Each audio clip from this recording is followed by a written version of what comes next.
Welcome back, America. I'm Hugh Hewitt, joined by Michael Duncan, one of the fellas from the Ruthless podcast. Michael, welcome back. How are you? I'm great. Thanks for having me, Hugh. I want to begin by saying my hat is off to you. You went on vacation last week. You went to a water park for an entire week with a 2- and 5-year-old. My comment on that's a season of Survivor, if you ask me. I went to the water park once a summer. That was my quota when my boys were little.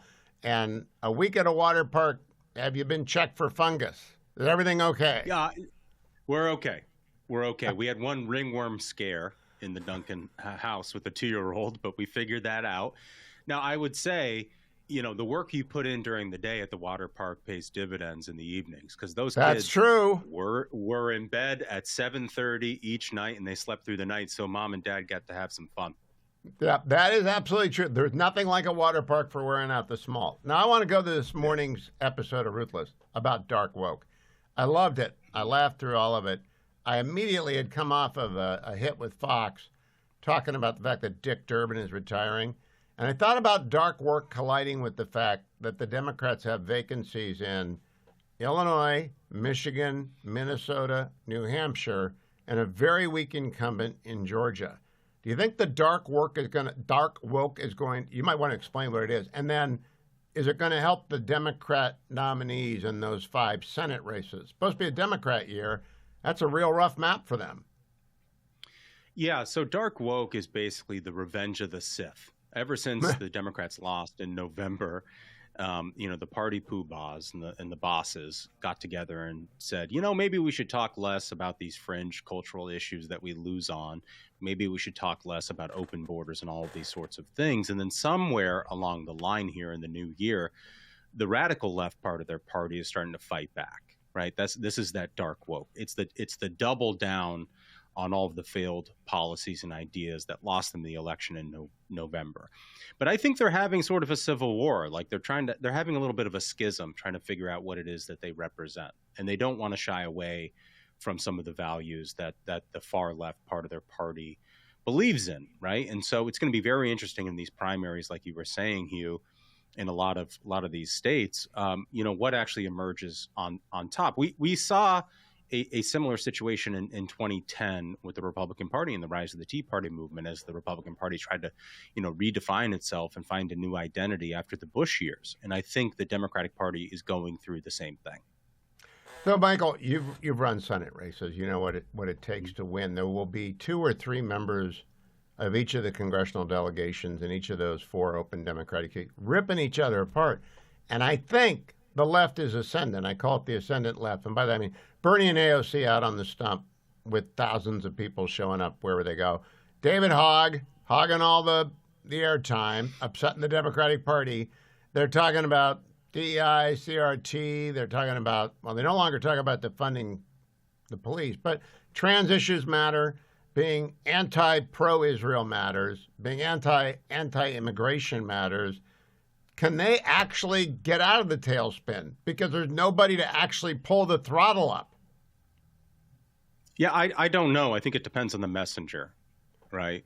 I think this is important. And I talked to Will Cain about this a little bit for his podcast. And that is like, so much of politics is not having the best white paper or the exact right, thing from an ideological perspective. It's how you sell it, right? Like Donald Trump, since he came down the golden escalator, he won on authenticity. Even when you disagreed with him, you at least agreed with the fact he was telling you what he thought, right? And that's why the AOCs of their party do so well, why they can rally 50,000 people in Colorado, is actually believing, really authentically believing in the thing you're saying is as important as it being the right thing. And I think the Democratic Party is going to learn that as they get more energy on the left-hand side of the map. Michael, before you were probably born, after the Democrats lost a tough one in 68, they went way left with McGovern in 72 and got crushed. After they lost a tough one in 1980, they went not as far left, but pretty far left with Walter Mondale saying, I'm going to raise your taxes at the convention. Everyone's saying, huh? That's new for a president to run on. Do you think we're in that cycle where they haven't hit bottom yet? Absolutely. Yeah, I mean, they're not going to hit bottom until they fully account for the failures of last November. When somebody in the party has to stand up and tell the truth and say, we lied about Joe Biden, right? That Kamala Harris wasn't actually the best candidate to take the mantle. And, maybe they need to shake up what the actual leadership of the Democratic Party looks like. With an absolute disaster that they had in last November, they've changed pretty much nothing. And as long as their voters are willing to accept that. They need less of Elizabeth Warren. I stole this from the Ruthless podcast this morning. I want to play cut 14, but I want to give kudos to the research team. They have a vast army of scribblers over at Ruthless. I just have Dwayne. Cut number 14. Do you regret saying that President Biden had a mental acuity? He had a sharpness to him. You said that up until July of last year. I said what I believe to be true. And you think he was as sharp as you? I said I had not seen decline. And I hadn't at that point. You did not see any decline from 2024 Joe Biden to 2021 Joe Biden? Not when I said that. The thing is, he was sharp. He was on his feet. I saw him. Live event. I had meetings with him a couple of times. Senator, on his feet is not praise. He can speak in sentences is not So Michael Duncan, I can't, this is too painful, but I don't know who this podcaster is, but he looks like from Central Casting for a woke left, and he's begging her to denounce Joe Biden as an infirm old man, and she won't do it. Yeah, I think Elizabeth Warren is a pretty smart woman, actually, but pretty stupid to go on a podcast like that and just give the talking points. Like, podcast is different than television. In television, there's this suspension of disbelief where when you have a politician on, they're going to get the talkers, they're going to have the talking points. That's what they're going to do for 30 seconds. When you go on a podcast, you have to be authentic and you got to tell the truth and you got to go into depth. And she refused to do that. It was like she was giving a TV interview. And that is where the failure was. I mean, you see in that clip, when actually asked the question, he's as sharp as you, she has almost a convulsion of her shoulders. Yeah, oh yeah. Like she knows it's involuntary. Yeah, right. And it's like, just tell the truth. And until they actually tell the truth, what do you think the polygraph needle would do, Michael? Well, how would the polygraph go if she was asked that question by the agency? Think it would break the machine?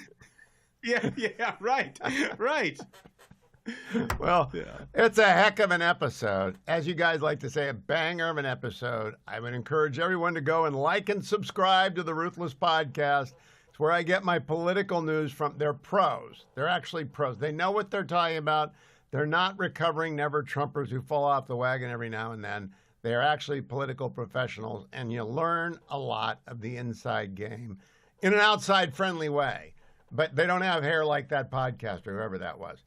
Michael Duncan, thank you. And God save water parks. May you go every year and be that happy and avoid ringworm every year. I'll be right back, America.